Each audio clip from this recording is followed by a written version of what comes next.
to go to the store and see a section of Nazi vegetables or a farmer's market, just market like Nazi zucchini and just see who's gonna buy it.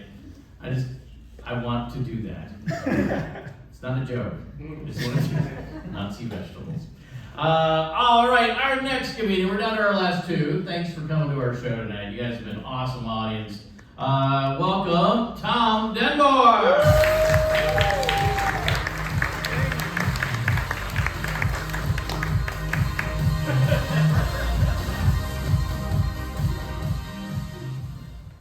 How are you doing tonight, everybody? Sunday night, so I appreciate your time coming out to the comedy club tonight. And it's been an interesting year for me. A lot going on, learned a lot of things, experienced some new things. And I went to church recently, trying to find the Jesus, the God, and be spiritual and all that kind of stuff. And so every Sunday I go to church, and I was very inspired by the pastor, very inspired. And I would run up to him afterwards and say, "Holy shit, that was a great service." So this went on for several weeks, and finally after the third week he said, "Sir, you can't come back anymore. You keep cussing here in the house of the Lord." I said, "Okay, I understand, I won't come back anymore, but since I'm never going to see you again, I do want you to know one thing. I did leave $1,000 in the donation plate today." Pastor says, "Get the fuck out of here." So I was married 20 years, went through a divorce this year, very painful. But I learned a lot of things. There's a lot of things I did learn in this marriage. The one thing I did learn in a marriage, there's always one person right, and the other person is the husband.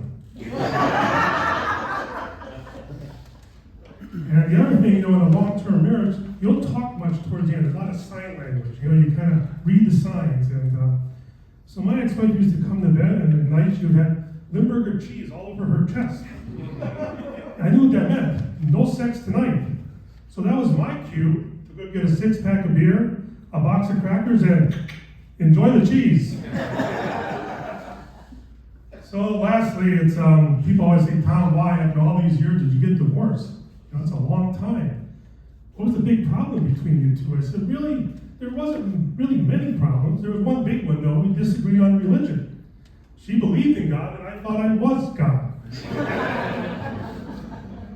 So I drank a lot after my divorce, drank way too much. I was at a bar one night, and you know how lawyers screw you over in the end of the night, right, Jack, the lawyer back there? And so I was complaining to the guy next to me at the bar. I said, "God damn it, lawyers are all assholes. They're all freaking assholes."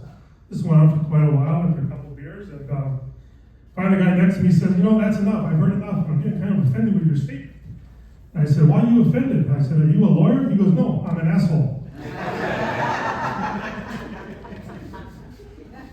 So I tried to get in shape, and then I tried the online dating. I'm 62 years old, back on a computer looking for strangers on the internet for dates. And so I met this one girl online. The picture looked nice. She had blonde hair in her picture, and the description said long, dark, black, curly hair, which is, kind of interesting. So we met at the bar. Yeah, she did have the blonde hair. And in our conversation, I said, "I noticed in your narrative, in your profile, it said long, dark, black, curly hair." She says, "Oh yeah, that's on my back."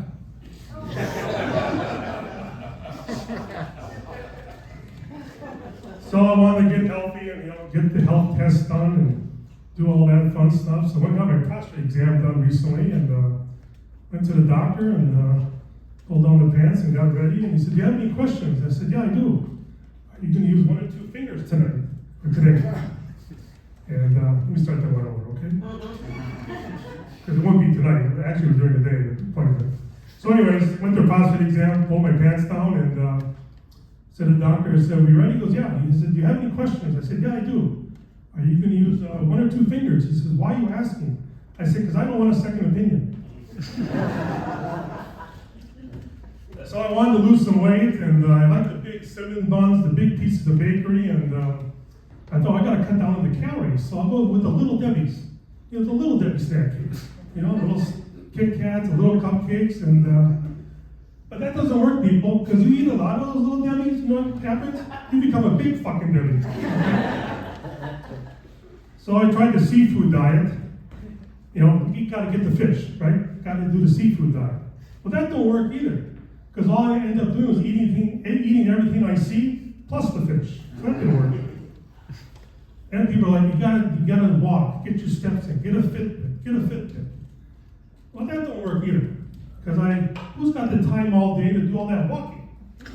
And what I did learn, though, I did lose 50 pounds, by the way. I did lose 50 pounds. Woo! Thank you. A little louder than nicer. That's okay. Appreciate your energy.